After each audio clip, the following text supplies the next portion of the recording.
made On Ridgeway Sports Podcast, episode 37, football Saturday episode of the weekly sports podcast. Hunter Keister back with K-Mac. Let's get it. Let's go. Here we go. Starting it out with a bang here. Gonna cover week 4, everything you need to know for this week. We got the pick'ems covered. We're gonna highlight the good matchups in this week because there are a few that I want to highlight, as well as giving just overall picks and what we think will happen in each game. So I'm excited to get into another week of college football, and let's get it. Let's go. Georgia, Kent State, week 4, kicking it off at noon. I'm going Georgia by landslide, obviously. This is business as usual for Georgia. They're going to kill them.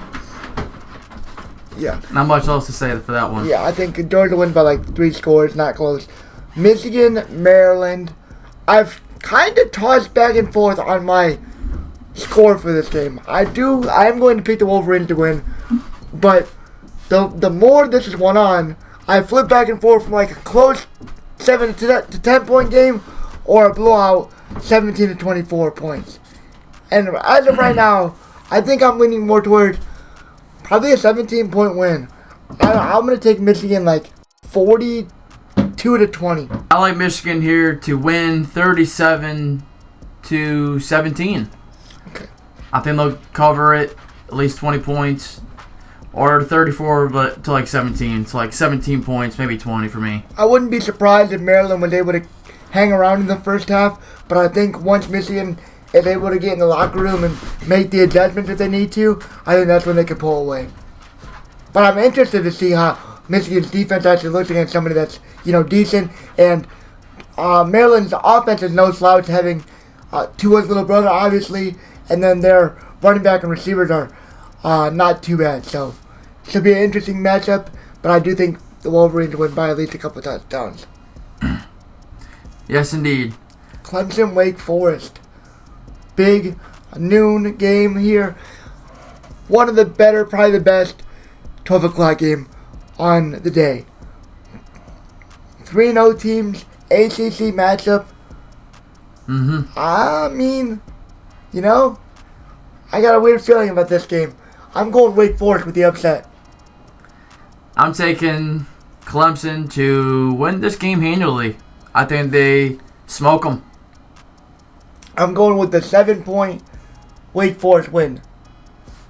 I like Clemson by at least 14. Central Michigan, Penn State, Big Ten Network game.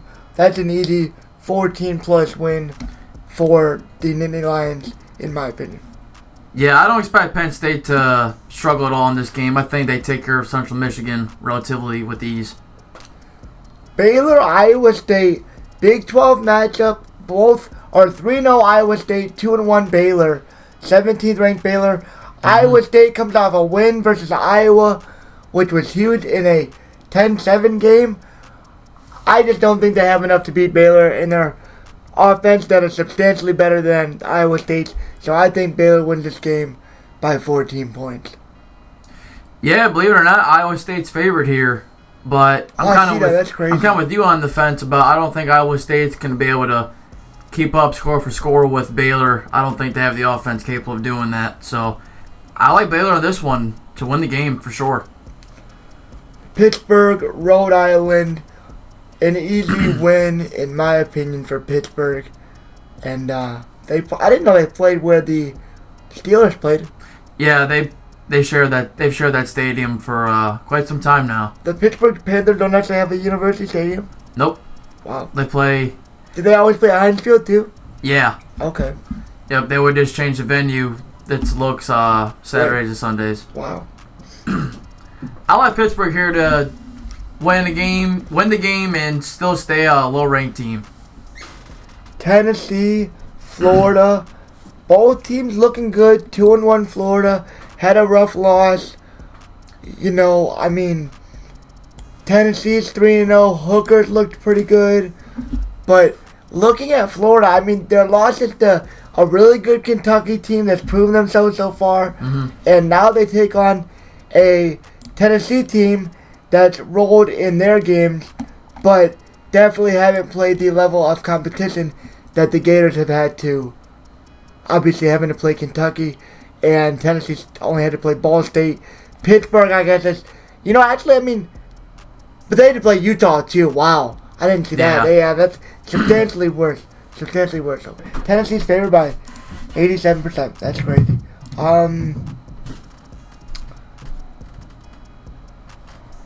Give me Tennessee in this game. Yeah, I like Tennessee as well to keep rolling, to stay undefeated. I think they beat Florida with a nice cushion of at least 10 points, to be honest with you. Yeah, Anthony Richardson. It's the first 3:30 game of the day. Quarterback is not been what I thought he would be, and I think that he's going to struggle as they open up SEC play.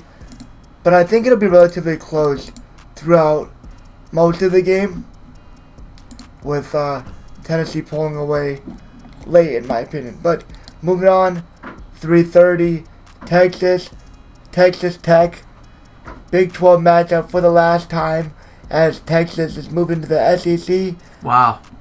And this is made for a decent matchup. I like Texas, but they got the backup quarterback in there in place of Quinn Ewers, obviously. They do got Bijan Robinson, who's looked fairly well through a couple games.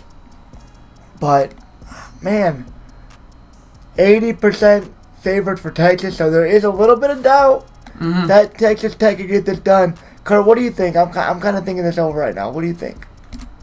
I like the way Texas looked, even without Quinn Ewers playing in there, to be honest with you. I think they beat Texas Tech one last time. I think it'll be a close game, though, for sure. I say within at least one score. Yeah, I was going to say, I'm going to lead towards a 7-point Texas win in a really close, down-to-the-wire matchup, in my opinion. Middle Tennessee. Going to Miami. Ooh, wow. ACC Network. This is an easy matchup for Miami. Ranked 25, already having a loss to Texas A&M. It hurts, but it doesn't kill them, especially with them being in the ACC. So I like them to get a bounce-back win and kill Middle Tennessee State. Yeah, coming off of that game last week they played against Texas A&M was very underwhelming. I don't see them losing another game this week, especially with Middle Tennessee coming into town. I like them to have a bounce-back week against Middle Tennessee and come out with the dub. Oregon, Washington State, on Fox, Pac-12 matchup. Oregon 2-1, obviously having that embarrassing showing against Georgia. Washington State comes out 3-0, and they have played Idaho, a big win against Wisconsin, a 3-point 17-14 win against Wisconsin, and a big win over Colorado State. So a decent win to start the season for Washington State, and I'm shocked they beat the 19th team in the country. They're not even ranked yet. I think that this could be a really close game, and Washington State definitely looks like they should be ranked to me. And you know what? I'm feeling Washington State in this game to upset Oregon. I'm taking Oregon. Give me Bo Nix to come out with another good game for him. Bo Nix. He's had some decent showings for Oregon so far. Gotta see some more though, especially as they start the season. Oh, absolutely. He's definitely looked a little underwhelming. Ole Miss, Tulsa, SEC Network game. This to me is a blowout for Ole Miss, and they win by a couple of scores. Ole Miss and a landslide for me. Same thing, Kentucky, Northern Illinois. I'm taking Kentucky in a pretty bad beatdown. Yeah, Kentucky keeps rolling for me. Big win for them. Coming up this week against Northern Illinois. I think they take care of them pretty easily. Texas A&M, Arkansas, 10-23. A&M comes off a loss against Appalachian State and then a win, a very sloppy, pretty bad win, I would say, against Miami in a 17-9 showing. Mm-hmm. So a lot of question marks surrounding this A&M team, and I don't like them right now. I think they're too much of a mess right now to really compete with the top 10 team, and I don't think Arkansas ends up in the top 10 this year. I think they could be like 11 to 15. Just on that. On that fringe of it. That fringe area. The fringe of the top 10. But I do think that they win this matchup against A&M, probably by 10 points at least. Yeah, I'm picking the underdog too here as well. I like Arkansas to win a really close game though. That's crazy. They got something similar to the fashion of last week and how it was a sloppy, nasty, close win for Texas A&M. I kind of expect that to be the same this week, but for more or less Arkansas to come out with a sloppy win. Texas A&M's offense was just underwhelming to me last week. Absolutely. And I think Arkansas will come in and leave with a win. I really do. Nice. 7 o'clock game too. Vanderbilt gets their crackhead Alabama, 7:30. Playing in Tuscaloosa, Alabama. Alabama's favored by 40, and I wouldn't be surprised if they cover, as I will take Alabama by a billion. Yeah, I'm taking Bama for sure. Easy game. Wisconsin, Ohio State. I mean, potential is there for it to be a decent matchup, but I think that it ends up being a trouncing for Ohio State. Unless Wisconsin can come out and Allen can just completely steal the show and run for an insane amount, I think Wisconsin stands no chance. I think Ohio State and their high-powered offense continues to roll and win by 14. Yeah, give me Ohio State here with another massacre. I don't see Wisconsin's defense being able to hang in there against Ohio State's offense. That's a big NO for me. They would Bryce Allen would have to have a career like Hassan Haskins type day again for them to even stand a chance. No chance. No chance of Wisconsin coming in there and shocking Ohio State. Prime time at home. No way, no how. NC State versus the banged-up UConn team that just faced the Wolverines. UConn's 1-3. NC State's 3-0. They're the 12th team in the country. Once again, I think they probably fall to that 15 to 17 range at the end of the year. But nonetheless, a good start of the year for NC State, and I'm definitely shocked at that. Them being so high thus far. And top 10. Yeah, and I think they get a win against the very injured UConn Huskies. Yeah, hard not to pick NC State here. They look good so far. 3-0 still. UConn is very injury depleted. Just don't have the players there to really compete right now. So NC State for me in this one. Oklahoma, Kansas State, as Oklahoma wraps up its finish in the Big 12. It might be 24. I could be wrong, but it's 1 or 2 years. So it's one of these last matches for these teams. I don't know if it's the last, but I think it is. But nonetheless, Oklahoma, Kansas State. This is a massacre for Oklahoma, in my opinion. Gabriel's looked really good for the Sooners, and Mims as well has stolen the show for 14 receptions and 300 yards through the first couple games. I like them both to have big games, and Oklahoma will roll over Kansas State. Yeah, I don't see Kansas State hanging around in this game too long.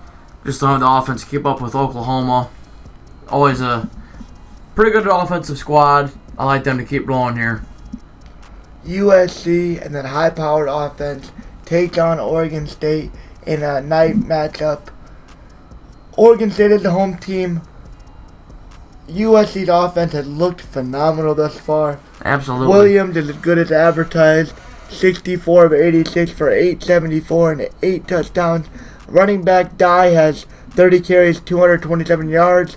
And Addison, the best receiver in college football last year, has 18 receptions, 295 and 5 touchdowns through 3 games. And I think they all have monster games, and this will be a massacre and a really fun game to watch. I think I'm definitely going to put this on for at least the first half because I think that offense will be a lot of fun to watch in that first half against a much less Oregon State team, in my opinion. Yeah, absolutely. USC has been looking good. Coming off a big win versus Fresno State last week. They only got USC favored by 6. I see them definitely getting more than 6 in this win for them. I like USC to win here. I like 34 to like 20. BYU, Wyoming, 2-1 BYU taking on 3-1 Wyoming. BYU with a tough showing in their 41-20 loss to Oregon a week ago. Offense, didn't look the best, and their defense gave up 41 to a talented Oregon team. But now they get an unranked Wyoming. Post Josh Allen days around there aren't looking the brightest, as they have a loss to Illinois in a 38-6 fashion. Ooh. So that to me tells me that BYU should win this game by 14 points or more. Yeah, I like BYU to win this game. Coming for that last game. Last week was awful for them. Absolutely manhandled. I like them to bounce back this week with a win against Wyoming. I like, give me 37-10. 37-10. Utah, Arizona State. Arizona State now has an interim in there, as some crazy reports came out yesterday or today about the assistants apparently were tipping off their opponents in hopes to get Herm Edwards fired. That is insane if it's true. And wow, somebody commented on Twitter, and I really thought it was true. This is about the kid. Like, what about the players in this game, man? Like, you're sabotaging the players. Like, I know you want Herm Edwards gone, but you're ruining these guys' chances to make it to the NFL. You're doing such negative. Like, that is so terrible on so many levels if it is true. For Herm Edwards is terrible. The assistants, they should be ashamed of themselves, though. But this is just a huge mess, and I don't see Arizona State having I don't think anything will get any better, as Arizona State will probably get waxed by Utah on their home field. 1-2 for Arizona State. Utah took a loss to Florida by 3 points. They rebound over Southern Utah and San Diego State, and I think they beat Arizona State pretty handedly in this one. Yeah, I like the Utes in this one. Utah Utes. Favored by 15.5. 2-1. Arizona State's 1-2. On the road, 10:30 night game. I like Utah with a win. To close out the weekly pick'em, 10:30 Eastern time. Washington, Stanford. Washington coming off the huge upset of Michigan State. Mm-hmm. Love to see that. Mm-hmm. Just to piss them off. It's obviously always going to be a close game when we face them. But it's just because, Michigan State's over there just flexing, puffing their chest. Oh, they're so good. Blah, blah, blah. I've been saying since day one that they were a Kenneth Walker-led team, and he was the only reason they succeeded. And I've only been proven right thus far, with Washington taking it to the Spartans and eventually beating them by, 11 or 10? 10, 11 yeah, points. It got closer towards the end, but it was still within 2 scores.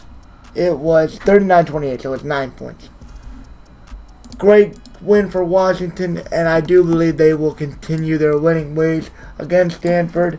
Stanford is 1-1 with a loss to USC. I mean, they played pretty well, 41-28. You would hope for better on your defense a little bit, but to put up 28 on USC definitely shows you got at least a little bit in you. But with the matchups against Washington and then Oregon the week following, could be a rough couple matchups for Stanford. Yeah, I like Washington to keep rolling here. Really good, solid performance from them last week, beating Michigan State pretty handily. Panic's already thrown for over 1,000 yards in 3 games is insane. 70 completion to 106. That Washington offense was nice. Yeah, right. Nice. That running back got 35 carries, 187 yards, and their best receiver got 16 receptions for 300 yards. So offense is definitely clicking on all cylinders right now, and it should be exciting. Hopefully we can make it to that 10:30 game tomorrow. I like Washington to keep rolling because that offense they've been playing good. I don't see that changing this week at all. Right. Alrighty, well, that will do it for our weekly pick'em.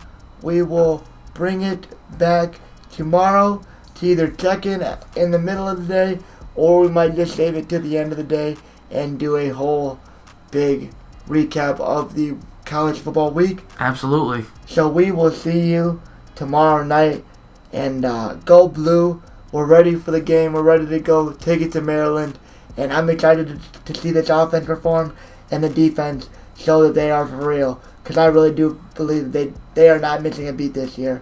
Hutchinson, Ojabo, Hill, all those guys are tough replacements, but they have shown they are up to the test so far, and I think they'll take it to Maryland. So go Blue. Alright guys, and we are back Saturday night to close out our podcast.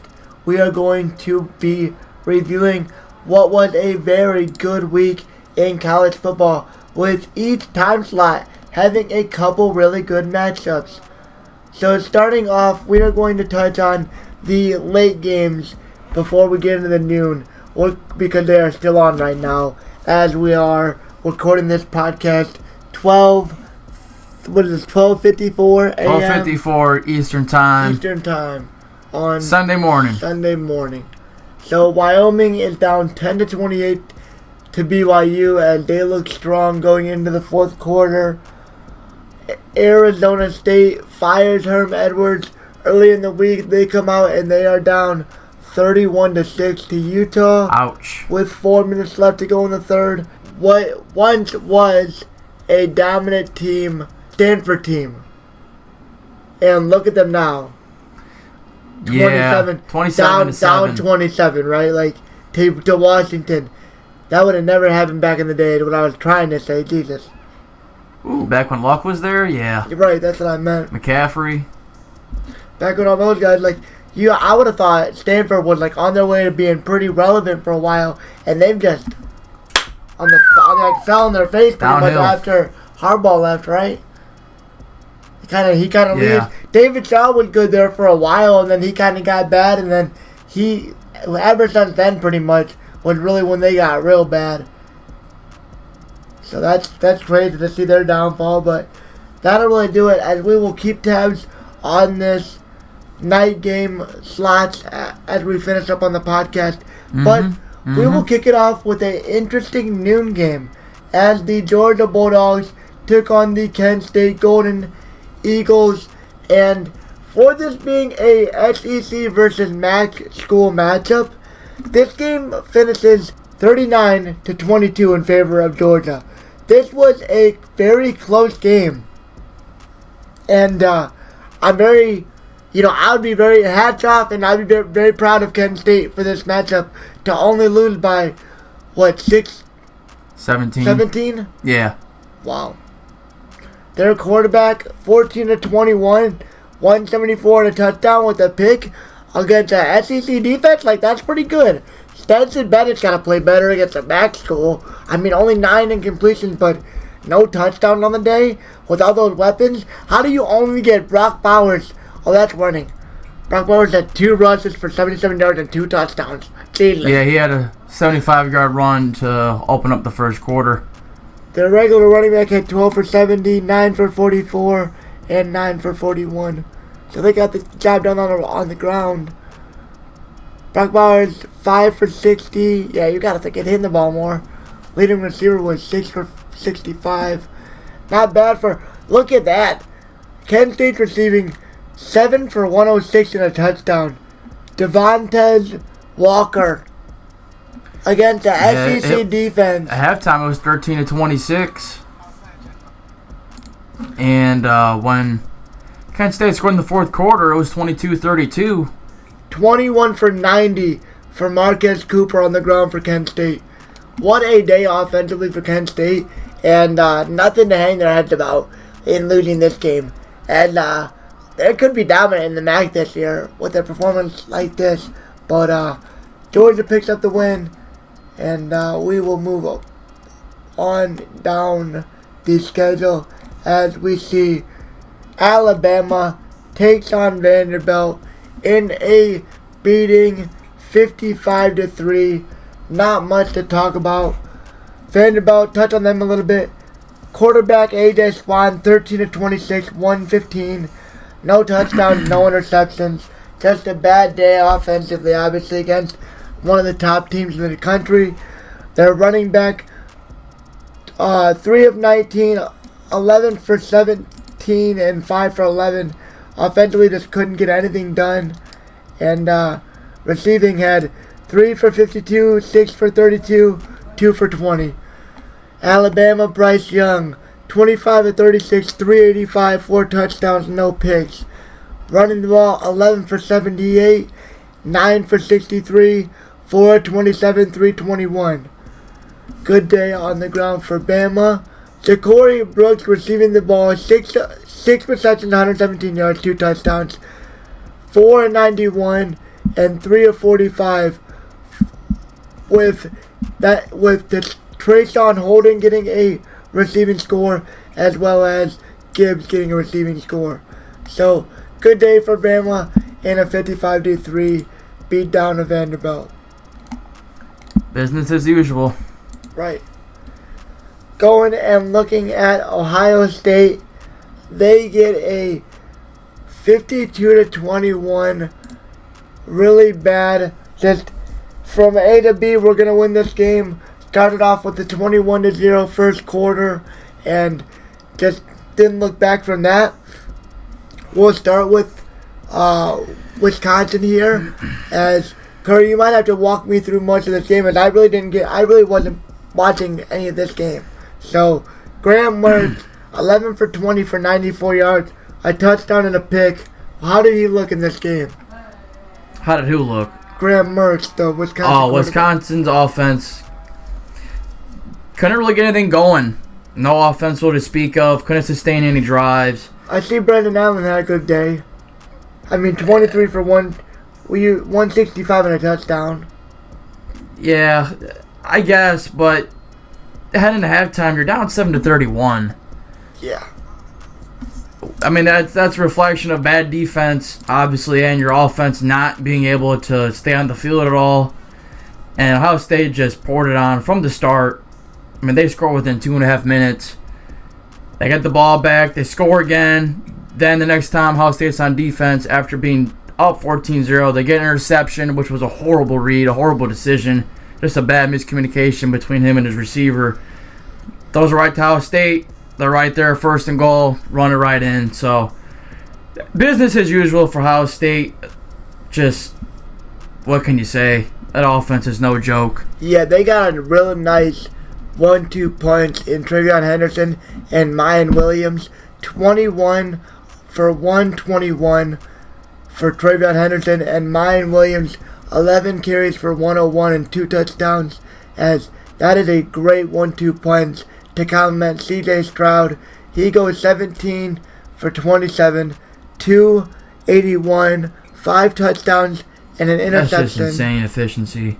Great efficiency, and Emeka Mbuka already looks like a star for that Ohio State receiving corps. And they were without Enigma today, too. Yeah, he sits out this game, and they don't even need him. They don't miss AP. Mbuka, 6 for 118, 2 scores. Julian Fleming steps up, 4 of 67. Kate Stover, 4 of 51.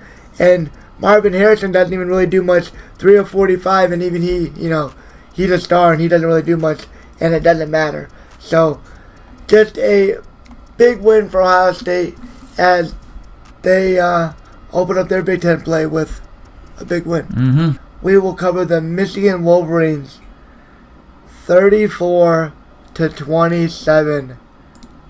Down to the wire, Michigan, the number 4 team in the country, plays at home, plays in Ann Arbor, and they survive. They survive in advance. That's what I kind of have been trying to tell myself as a Michigan fan now. It's survival advance season. We're not going to win every game by 30 anymore, and they're not all going to be pretty. So let's talk about it here. Tulia Tagovailoa, incredible.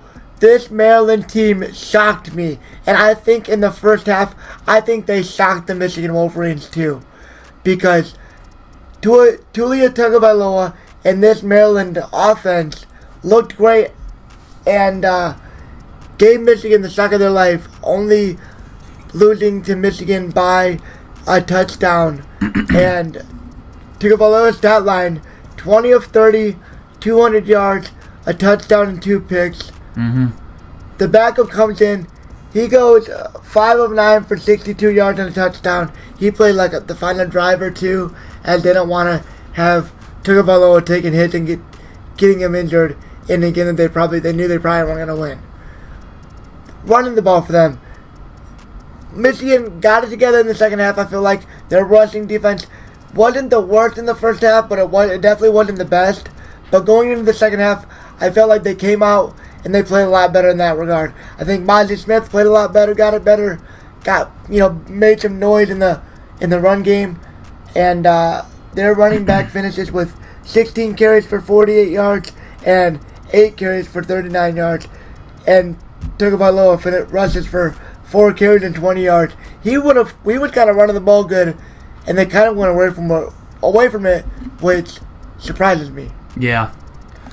Now talking about, their receiving room, 3 for 60, 4 for 52, 3 for 49. Nothing to really write home about, and but they keep it close with Michigan, and I think that's nothing to hang your head on for Maryland, for real. That's more concerning if you're Michigan, as we're going to talk about them now. First half, Kurt, take it away. Game starts out with a special teams kickoff recovery. Maryland muffs the kickoff. We get it right there and then. Next play, we get a J.J. McCarthy rollout play action to Shoemaker for a touchdown. Open it up good, 7-0. And I kind of think Michigan thought Maryland would just lay down and quit after that. I think they really just thought, they're already going to call it in, wave the flag. No. Maryland kept battling in this game, making really good plays, keeping Tua's little brother clean, gave him a good pocket. We couldn't give any pass rush whatsoever, and that was a huge concern. And especially outside of that first game, week 1, I think the pass rush has been lackluster, to say the least. So, Maryland really played good today. I can't even lie. I think they're underrated, to be honest with you. And I think they deserve to be ranked. Yes. But I'm not going to overreact and I'm not going to panic completely because, we still won the game. We didn't suffer any major injuries. We made some mistakes, and this can be a good learning curve for them. We had some key guys out. We're still without Nikhai Hill-Green, who's yet to make his season debut at the second middle linebacker spot, which is huge for him to play. And then not having Donovan Edwards, they left points on the board today. C.J. Stokes fumbled. 100% left points on the board. Donovan Edwards coming back next week, hopefully 100% healthy, will be huge for this offense to try to improve. Yeah, we missed a kick early in the game, which was missed points. I completely jinxed. You jinxed that one. Money booty. That was really terrible of me. Then we're driving down the field, and C.J. Stokes fumbles after we sub him in for Corum because Corum was absolutely killing it. He finishes with a monster day, by the way. Won us the game. Dude put the team on his back. Absolutely won us the game. Let's get into JJ's stats here. 18 to 26, 220 and 2 touchdowns. His stats look good, but he had a couple overthrows by just a hair, man. I think our fan base was way too critical of him today. I'm not even gonna lie. He didn't look as bad as the fans are trying to paint him out to look. He didn't look good in some spots. I think that he had a really bad fumble almost. Yeah. He made some careless plays. I think that he made some plays that, you're kind of praying it doesn't go negative, and it could almost go negative, but that you take the good with the bad with those players kind of like that and allow him to kind of do what he does. So I don't think he played as bad as people are saying he did, but I would have liked him to see those. I think he played great today. A couple of those deep balls, I got to see him hit, man. He was 2 inches away with 2 of those deep balls that were about to be touchdowns. And then there wouldn't be a cricket of a sound about him playing bad today. Football's the game of inches. Blake Corum, though, 20 carries, 243, and 2 touchdowns. That's 30 carries. 30 carries. That's 30 carries. That is 30 carries. Career high. 30 carries, 243, 2 touchdowns. Give me a Blake Corum Heisman. Like, let's enter the conversation for Blake Corum right now because he is playing phenomenal. CJ Stokes only gets that 1 carry, which really sucks. I don't like that. Kurt brought up the idea of CJ Stokes coming back in, and I was giving him weird looks, and I was mostly joking, but that kind of disappoints me because now you give the young running back his only carry. You shunned him. His only carry the fumble, and now you don't let him. A big game. Yeah, I think they should have at least given him a couple more carries. So that's whatever, I guess. But I mean, that is you kind of maybe now he's like, all right, I realize like if I get my opportunity, I can't put the ball on the ground. Can't squander it. Yeah, definitely can't turn it over. Right. So hopefully this is a good learning experience for the freshman. But let's get into the receiving room for Michigan, led by Luke Schoonmaker, who was easily JJ's favorite target today. 7 receptions, 72 yards, and a touchdown. His longest was an 18-yard reception, and he had a good day. Ronnie Bell doesn't really see much targets, but he has a 3 reception. Had that huge play down the sideline. Yeah, a huge play down the sideline, and a 3 reception for 72-yard day to finish out. Long of 49. Long of 49. That big pass set up an eventual touchdown, right? Which put us up 2 scores, I do believe. Yeah. That was the first throw that JJ hit on that was deep. Right.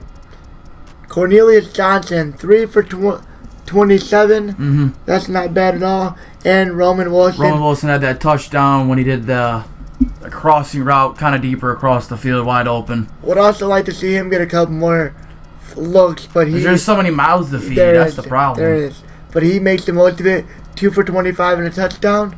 And we will move on as Michigan wins 34-27, and they will take on Iowa. First road game. On the road. Gonna be a great game. Now, we got another great game to talk about back-to-back. Double overtime. I called it close game. Clemson, Wake Forest. Kurt thought it was going to be a blowout. I said it was going to be a Wake Forest. I think I said it was going to be a Wake Forest field goal win. And Wake Forest loses 45-51 double overtime to Clemson. What a game. Most of these games that we thought were up going to be bad. Like, I'm looking down the list right now. A couple of these close games could have been different than last weekend. Right. I'll tell you that much. It was crazy. All right, getting into it. Let's talk about Sam Hartman here.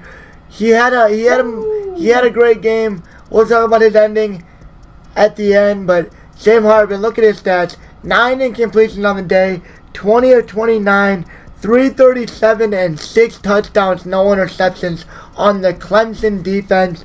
45 points put up. If the Wake Forest had a lick of defense, Wake Forest could have won this game. They lose. Justin Allison, 21 for 73. And Christian Turner puts in 10 for 27. Wake Forest receivers, 6 for 41. Jamal Banks. Wow, what a day. Donovan Green, 2 for 53. And A.T. Penny, 4 for 51. To highlight the receivers. Wake Forest, so close to knocking off the number 5 team in the Clemson Tigers. But let's talk about them. DJ Uiagalelei. He ends up having a really solid day. 26 of 41, 371, 5 touchdowns, no picks. I mean, his defense doesn't really play well behind him, and he matches it with a great performance on the road in a hostile Wake Forest environment, and he puts up 51 and he gets the win. Will Shipley had a really rough, 20 rushes, 104 yards, and a touchdown. And his one lone touchdown was a hard fought. He had to fight through a couple defenders to get that touchdown, as he was pretty much just fighting and scrapping for yards all day against that Wake Forest defense. He ended up getting, like I said, 20 for 104. Uga Ongole rushes for 14 times for 52 yards himself, and they end up with a nice day on the ground. Joseph Nagata is Clemson's leading receiver, 4 for 84. Jake Brenningstool, 6 for 72 and a touchdown. Bo Collins, 4 for 60 and a touchdown. And Antonio Williams, 3 for 51. And then Brandon Spector, 1 reception, 40 yards and a touchdown. And Davis Allen, 4 for 36 and 2 touchdowns. Jeez. Just spreading the ball all the way around did Uga Ongole in this one. Uga. Yep. And they get a big 51-45 victory. As Wake Forest did not drop in this one, as they held their own against the number 5 team in the country. Kansas State takes out Oklahoma. Wow. I guess I did hear in the broadcast, I did not know this. Kansas State has won 3 of the last 4 meetings against the Sooners. Adrian Martinez. Cooking. He really doesn't have many passing touchdowns. His stat line, and we'll just get to him. We have to, I feel like. 21 of 34 through the air. 234. He's smart with it though. 1 touchdown, no interceptions. On the ground though, 21 rushes, 148 and 4 touchdowns with a long of 55 yards. What a day for Adrian Martinez, as he literally puts the Kansas State Wildcats on his back and carry him. They take down the Sooners. Deuce Vaughn, their running back, 25 carries for 116. He has a great day. Ben Sinnott, 4 receptions for 80 yards. Phillip Brooks, 7 receptions for 56 yards. Malik Niles, 4 for 52. Cade Warner, 3 for 26. And, 41 points against the Sooners, as they once again proved they had no defense. Like we always assume with the Sooners compete in that SEC. But we do have to talk about Dylan Gabriel, who, he can't really play defense, and he played pretty well in his own right. Did what he could. 26 of 39, 330 and 4 touchdowns. No interceptions. Running the ball, Eric Gray, 16 rushes, 114. Dylan Gabriel rushed 7 times for 61 yards. And their leading receiver, 4 for 87 and a touchdown, Marvin Mims. Theo Weiss, 3 for 75 and a touchdown. Jaleel Farouk, 5 for 69. Eric Gray, 7 for 45. Braxton Willis, 5 for 41. As the Sooners, 6th ranked, fall already to Kansas State once again.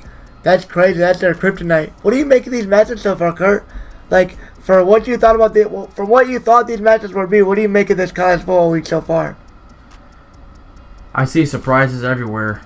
The one that really, I don't even know where to start with. Clemson, Wake Forest, down to the wire.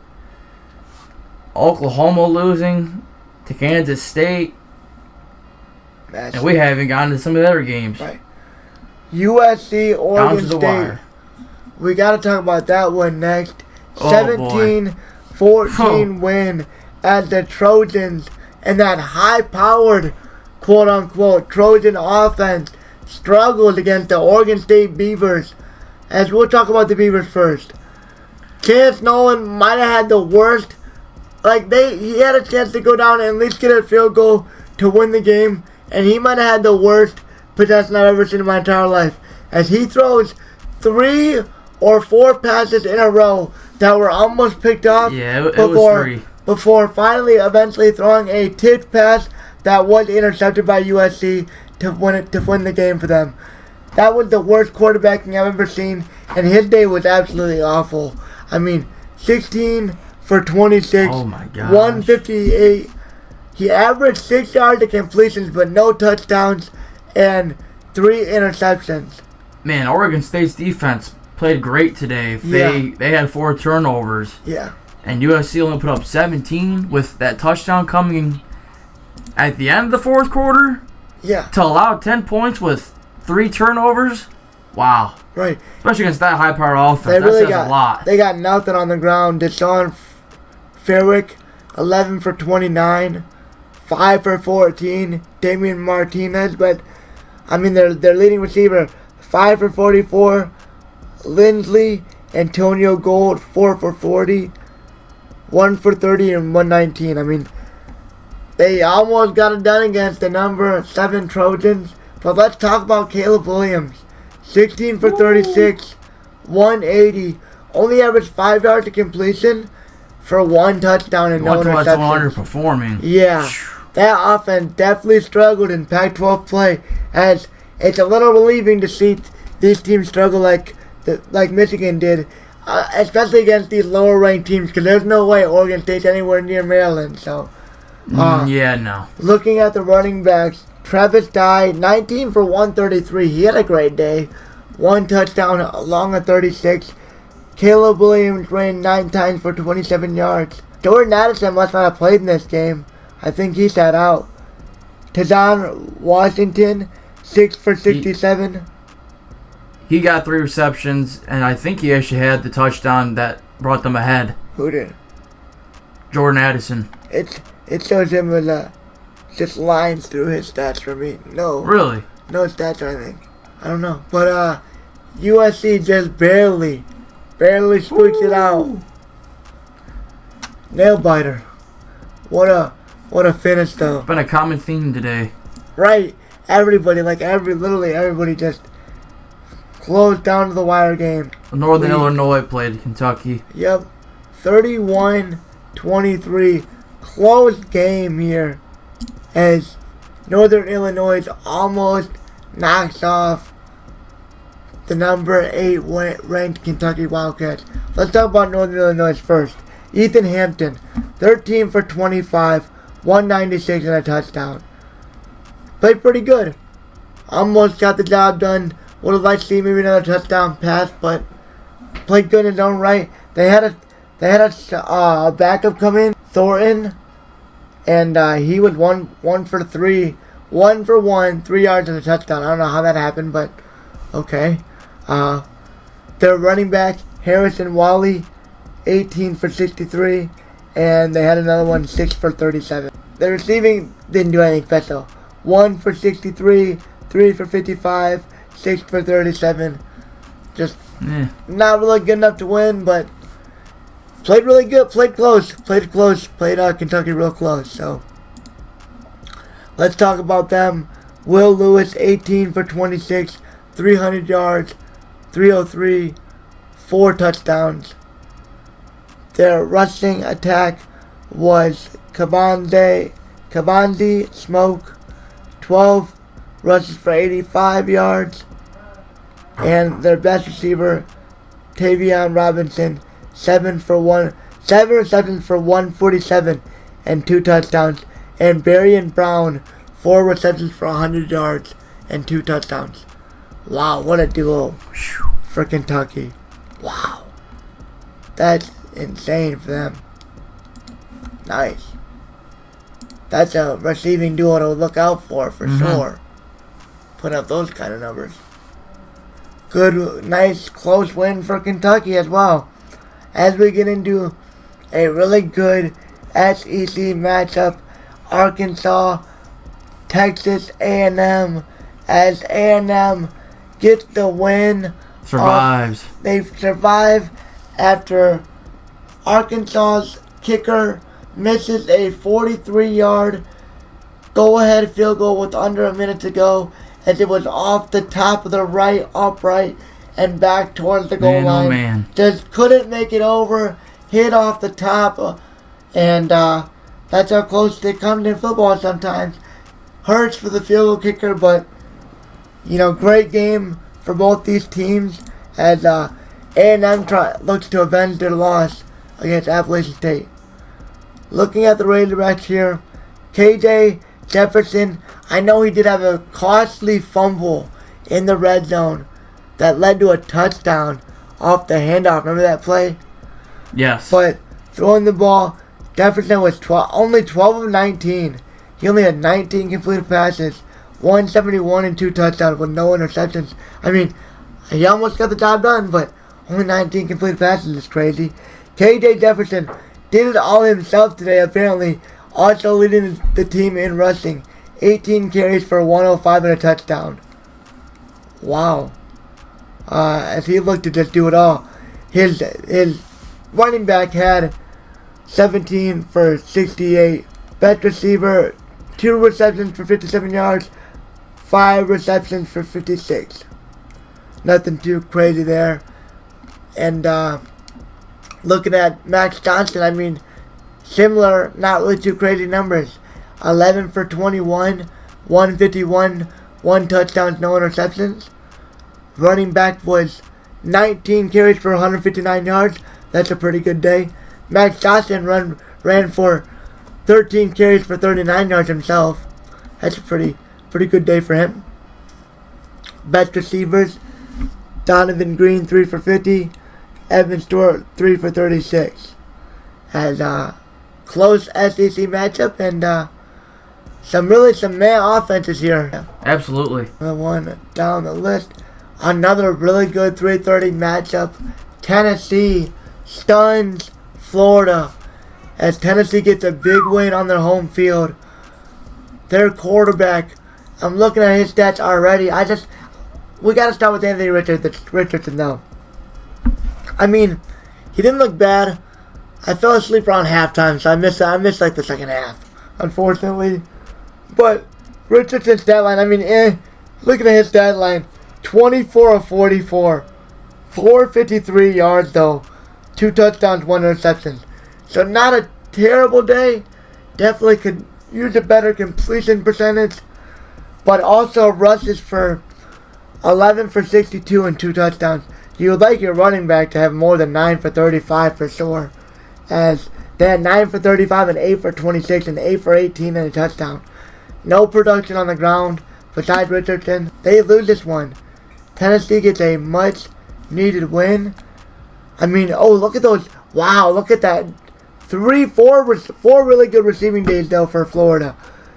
Justin Shorter, 7 for 155. Ricky Pearsall, 5 for 103 and a touchdown. Xavier Henderson, 4 for 68. Keon Schipperer, 3 for 62 and a touchdown. Wow. Great day for the receiving room for Florida, that's for damn sure, in the loss. But let's talk about Hendon Hooker, who is apparently getting national buzz in the running for the Heisman right now, as he beat out Joe Milton and never looked back. He had a great day against a stout Florida defense, 22 of 28, 349 and 2 touchdowns in this game. He also had 13 carries, 112 yards, and a touchdown on the ground with a long of 44. His running back, 19 carries for 90 yards and a touchdown, and Jalen Ray had 10 for 25 and a touchdown. So they just had a very well-balanced offense to beat Florida in this game. Their best receiver, Brew McCoy, he was playing very well in the first half. I like him a lot for them, for that Tennessee offense. He finishes with 5 receptions, 102 yards, and a touchdown. Ramel Caton, 3 receptions for 69 yards. And Jalen Hyatt, 5 for 58 in the win for the Volunteers over the Florida Gators. Big win, though, for sure, as Florida State fell victim now to a couple close defeats. Yeah, 2-2 in the season. Real close defeats, though. This one should be easy, nice and quick to talk about. NC State UConn matchup. UConn is now 1-4 on the season, and they can only muster 10 points against the Wolfpack of NC State. Zion Turner, 10 of 12 for 39 yards for the UConn quarterback. Oh my gosh. That is absolutely awful. A QBR rating of 10.7. Oh man. That is the worst I've ever seen, I think. Kale Millen comes in. Wow. He is 0 of 3 on the day. Their running backs, 6 of 43 and a touchdown, 8 for 38, 4 of 13, and 9 for 10. Absolutely pitiful offensive day. Their best receiver, Devontae Houston, 3 of 22, and Kevin's 2 of 14. Absolutely awful day. Only put up 10 points. One of the worst offenses in the Division I FBS probably. And let's just go on to the Wolfpack here. Devin Leary's looked pretty good so far. He had a pretty standard day. 32 of 44, 320, 4 touchdowns, 1 interception. Running the ball, would like to see a little more success. 10 for 66, Michael Allen. Demi Somo, can't even say that, 4 for 49 in the touchdown. Delbert Mims III, 8 for 37. DeMarcus Jones, 3 for 11. And definitely need some more production if you're going to contend in the top 10 of this for NC State. Let's take a look, though, at the receiving room. Thaler Thomas, 5 for 115 and a touchdown. Good day for him. Devin Carter, 5 for 63 and a touchdown. And Porter Rooks, 5 for 45 and a touchdown. He spread the ball around a lot with 5 receivers recording 5 receptions. 5 for 25, 5 for 32, and then 5 for 45, 5 for 63, 5 for 115. What a great day for the NC State offense and the receiving room and the quarterback for sure. Penn State, Central Michigan, just a standard 33-14 win here. I mean, it was close throughout the first half of this ball game. We'll talk about Central Michigan. Daniel Richardson, 26 of 45, 235, 2 touchdowns, 2 interceptions. Meh. They had another quarterback come in, 3 for 7 for 40 yards. Not really nothing to mention there. Their best running back, 13 for 67. Nothing really to mention there. And the only receiver worth shouting out were Carlos Kier, 11 receptions for 111. He had a good day against the Penn State defense for sure. Joel Wilson, 5 for 59. And Noah Cohen-Connect, 3 for 41. They only put up 14. Keep it kind of relevant, kind of close, but can't beat Penn State. Sean Clifford Day looks like 22 of 34, 3 touchdowns, no interceptions, 217 yards. Katron Allen, 13 rushes, 111 yards, and a touchdown. Nicholas Singleton, 12 for 42, as he kind of looks like he took a backup role, and I thought he would be more of a focal point in that offense. That's crazy. But looking at the receptions, Parker Washington, 6 for 64. Michael Tinsley, 4 for 51 and a touchdown. And Brayton Strange, 5 for 42 and 2 touchdowns. As Penn State picks up a little win, sits at 14 in the country, and are 4-0 right now. So sets up a really good matchup coming up for them in Michigan in a couple of weeks. Absolutely. Oregon, Washington State, 44-41. Battle of the 3-0 teams, and Oregon and Bo Nix prevail. Let's talk about Washington State first. Cameron Ward has a respectable day. Hate the 2 interceptions, but other than that, oh my gosh, he has a respectable day. 37 of 48, 375, 2 touchdowns, 2 picks. Oregon with the comeback. Oregon, yes, definitely makes a comeback after they're down, 17-9 at the break. Yeah. 17-9 at half, and they got up to 15-27 at the end of the third quarter before they scored 29 points in the fourth quarter. Look at that. What a comeback for Bo Nix. Cameron Ward, he played all right. Nicole Watson, you got to play better than 12 rushes for 36 yards. Oh, yeah. That's terrible rushing. 4 for 13 also. And DeJon Stribling, 5 for 84 and a touchdown. And Renard Bell, 6 for 84. Wow, look at those receivers. 5 for 80, 8 for 68, 8 for 50 and a touchdown.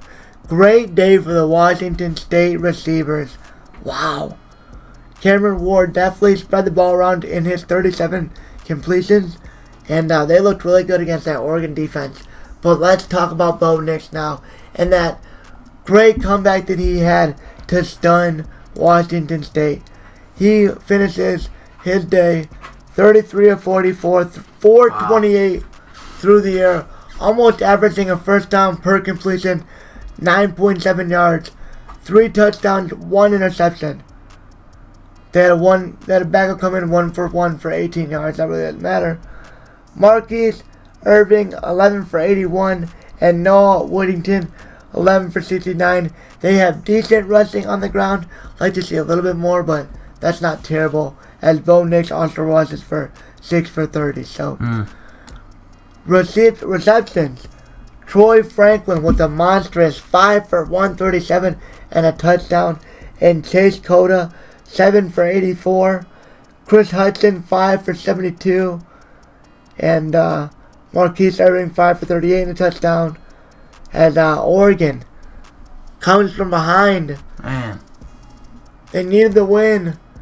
Already having a loss, couldn't afford a second one, and they make sure that doesn't happen with the big 44-41 victory. In another close game and a really good game. Some really good games on this week. Absolutely. Ole Miss, Tulsa, even close. As the 3-0 Ole Miss Rebels only beat them by a score. That's crazy, down to the wire game. The only touchdown scored, the only point scored in the second half being Tulsa's. Tulsa. That's crazy. Let's talk about Tulsa's 27. Davis Brin, 7 for 13 for 112. He must have gotten injured. 1 touchdown, no interceptions. Braylon Braxton comes in, 9 for 22. 83 yards and a touchdown with 1 pick. 3 yards on average. 35% QBR. He better have gotten benched, or I don't know what happened. Injured or benched. I hope that I don't know. That doesn't make any sense to me, but wow. That's terrible. Bill Jackson, 8 for 77. Tulsa ran the ball pretty well in this one. Wouldn't you say so, Kurt? Bill Jackson, 8 for 77. 47 yard long. Steven Anderson, 17 for 76. And Jordan Ford, 12 for 65. And they have a 3-headed monster. Pretty much almost carry them to victory. Close but no cigar for them. Best receiver, 4 for 62 and 2 touchdowns for Isaiah Epps. And Juan Carlos Santana, 4 for 55. And Kaylon Stokes, 3 for 50. Headlines Tulsa's offense. For the Red Rebels, Jackson Dart, 13 for 24, 154, 2 touchdowns, no interceptions. Pretty, standard day. Quinton Judkins, 27 carries, 140 yards, 2 touchdowns. Good day. Jackson Dart also contributed 13 carries, 116 yards. And even another running back got 10 for 48 and a touchdown. Receiving the ball for Ole Miss, Malik Heath, 4 for 75 and a touchdown. Jonathan Mingo, 3 for 54 and a touchdown. And Mingo. Yeah, good day for Ole Miss. And they narrowly escaped Tulsa, 35-27. Baylor, Iowa State. Baylor, Iowa State. Look at that game.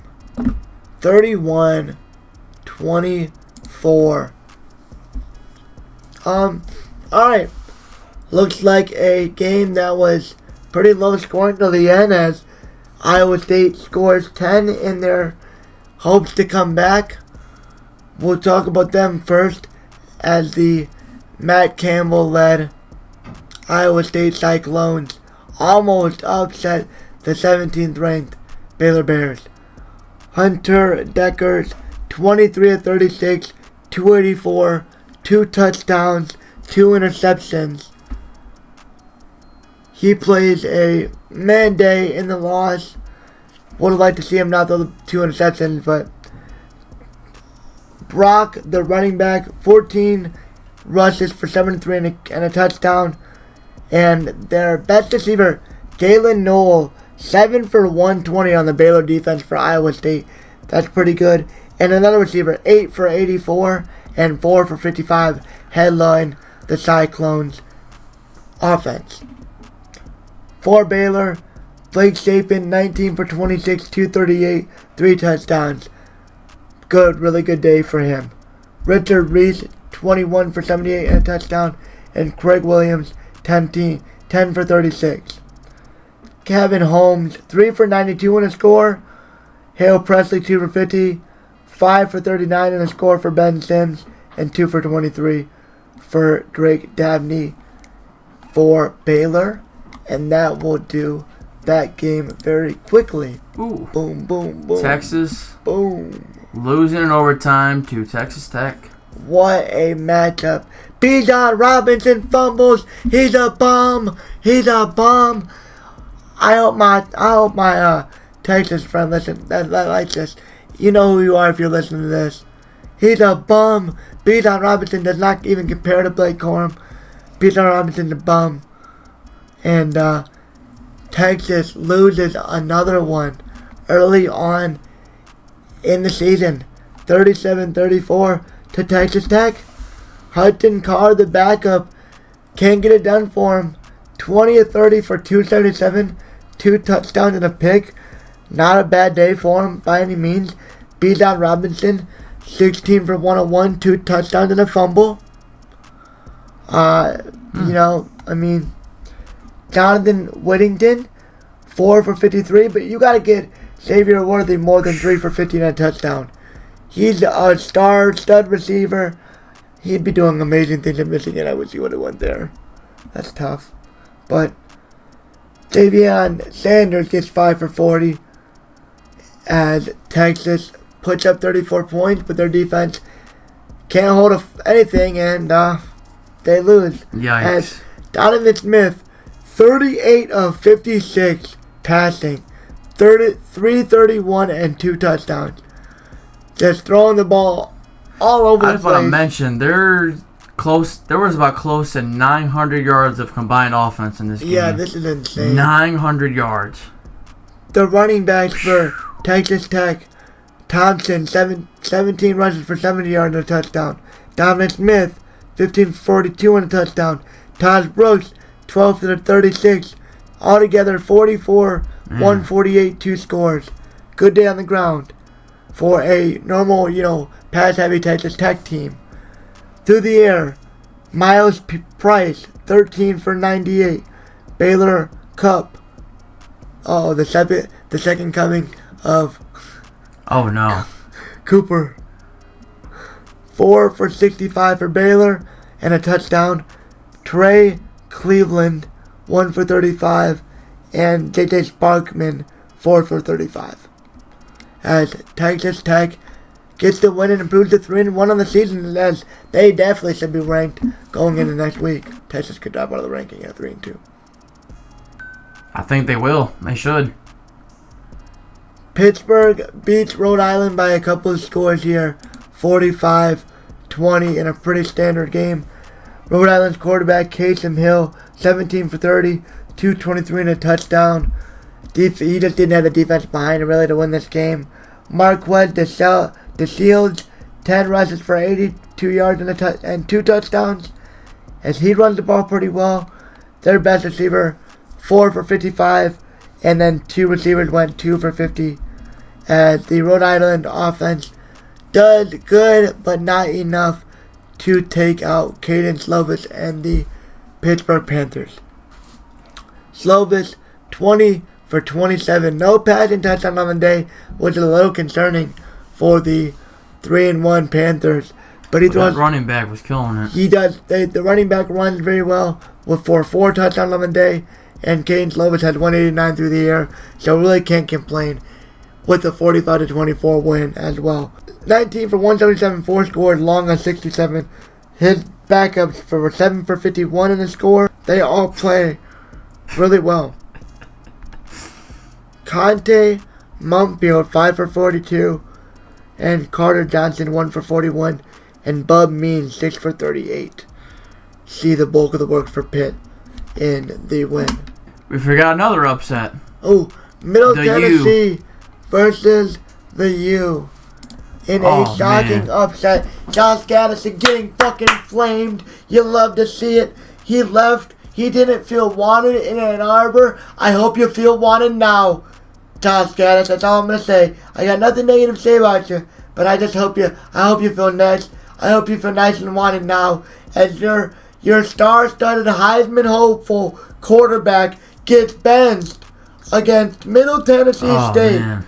He gets benched against Middle Tennessee State. The low. His stat line, 16 to 32, 138, 4 yards per average, 4.3 yards, 1 touchdown, 2 interceptions.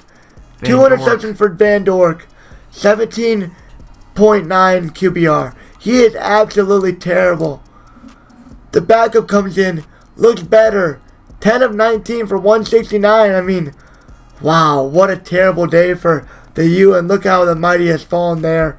Henry Parrish only musters 4.1 a carry on Middle Tennessee State. I thought last week was bad. 14 for 57, and Thaddeus Franklin, 15 for 36. He gets 2 scores, but he only averages 2.4. Their defense just got worked. Yeah. I mean, through the air, Keyshawn Smith had a decent day, 4 for 81, and Frank Latson, 6 for 65. And Will Mallory, 4 for 50. They allowed 2 touchdowns, one being a 69-yard pass play, and one being a 98-yard pass play. Yeah, I was just saying, you got to see these receivers. As we look at Middle Tennessee State, 16 for 25 for Chase Cunningham, 400 yards in that Miami defense, 3 touchdowns, 1 interception, 91% QBR. Frank Present, 19 for 74 and a touchdown. Does what he needs to get it done against Miami. Chase Cunningham on the ground, 9 for 29 in the score, as he also just has a good game and does what he needs to. Their second leading receiver had a long reception of 89. Yeah, look at those. You allowed 3 plays of 69 yards, 89, and 98. Look at these receivers. DJ England, Kazam, 2 receptions, 169, 2 touchdowns. Average at 84 yards of reception. He had a long of a 98-yard touchdown on the Miami defense. Just pitiful play here for Miami. Know they're not going to be ranked. Oh, Miami is very far from ranked at this point. They are looking as bad as Notre Dame at this point. Just terrible. And Josh Gaddis, this is crazy, man. You left Michigan for this? You left Michigan for this. I almost tweeted it out this week, or after this game, but I didn't. I held back. That's exactly what I was thinking in my head, though. I was like, you left Michigan for this? Let's look at those receivers. 4 for 50 for Jalen Lane, and Elijah Metcalf, 1 for 69 in a touchdown. Middle Tennessee gets the upset. What a day. And, the last game I want to talk about. Northwestern loses to Miami of Ohio. The Red Hawks. How does that happen? Pat Fitzgerald, he better not have a job past tomorrow. He should have been fired tonight. How, as a Big Ten program, how do you lose to Miami of Ohio? Drops your season to 1-3.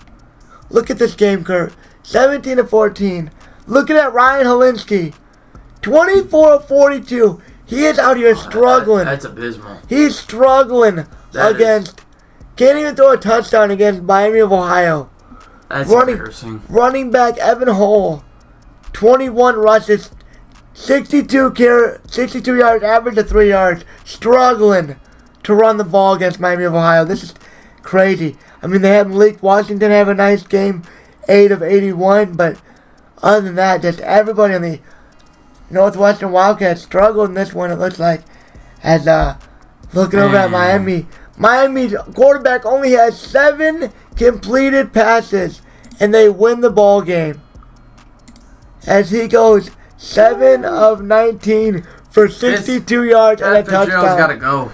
Oh, that Scott Frost 2.0. I would have hated to have to sit through this offensive game. Terrible. Absolute terrible. Look at this running back, though. Pounded the rock because they couldn't throw. Keon Mosey, 21 rushes, 171, and he leads them to beat the Northwestern Wildcats. Yeah, Pat Fitzgerald's got to go completely, dude. Miami couldn't throw the ball at all. Their best receiver was 2 for 20 and a touchdown. That's terrible. And they get the win. And wow, what a week in college football. What do you think, Carl? What's your biggest shock? Let's give our biggest shocks. Maybe our biggest 3. Maybe our biggest couple shocks of the weekend. Okay, I'm not just including results, but I was definitely shocked to see the Maryland-Michigan game this close. I thought it'd be competitive. Did not expect it to come down to the wire like this. 2 other big upsets to me. Definitely the U getting smacked. I knew they were bad, but man, Middle Tennessee, that's a low point. And the third biggest upset to me for this past weekend, I gotta go with. Oh, there's so many. I gotta go with Clemson. I don't think they're a top 5 school. Right, they've struggled so far. I don't think they're a top 5 school. Haven't they struggled in a couple games thus far? Yes, they have. Thought so. I mean, and they're in the ACC. Yeah, they got a cakewalk. They're over here in dogfights with Wake Forest. I would say those are my 3 biggest ones. Right. I was going to also say Michigan, Maryland. I think Maryland just shocked me as a whole team. They were just a lot better than I thought and that I originally gave them credit for. But I think that Michigan's defense definitely shocked me in a bad way. They played worse than I would have liked. I think they have room to improve in a lot of areas. I think that they will going into Iowa next week. But I also will say this week, raise some eyebrows and some question marks for sure moving forward. So that game in general, just look out for Maryland to really do some big things this year in the Big Ten. Yeah. And let's see how Michigan can crack those things on defense. Another one for me, Kansas State just having Oklahoma's number. They have that high-powered offense still in Oklahoma. Top 10 team, and you just can't get it done against Adrian Martinez-led Kansas State Wildcats. That was a big one. That's crazy to me. And, yeah, that's a big one. And USC, I think, almost is... Mm-hmm. I think I'll use that one as a good example. Them struggling so much against Oregon State, only putting up 17. That raised a lot of question marks for Lane Kiffin and that high-powered offense of USC. So, the matchup didn't look good going into the weekend, but just another shot. Results spoke differently. Another stellar weekend of college football. So, yeah, I think that will do it for this podcast. As this was number 37 in the books. Go Blue, another win. Hope you guys enjoyed this podcast. Hope whoever you guys liked, unless it's Ohio State. Sorry, not sorry. Hope you got your win, Definitely not. You at least enjoyed your game. And let us know what you think of this week in college football. What we can improve on. What we should do. Comment your thoughts. What we should talk about. Anything you'd like to add. Like, comment, share with your friends. And share. Let's go. Another week in sports down. Let's get it. We'll see you back here Thursday for our NFL portion. Let's get it. On Ridgeway Sports Podcast. We're out of here. Adios. Peace.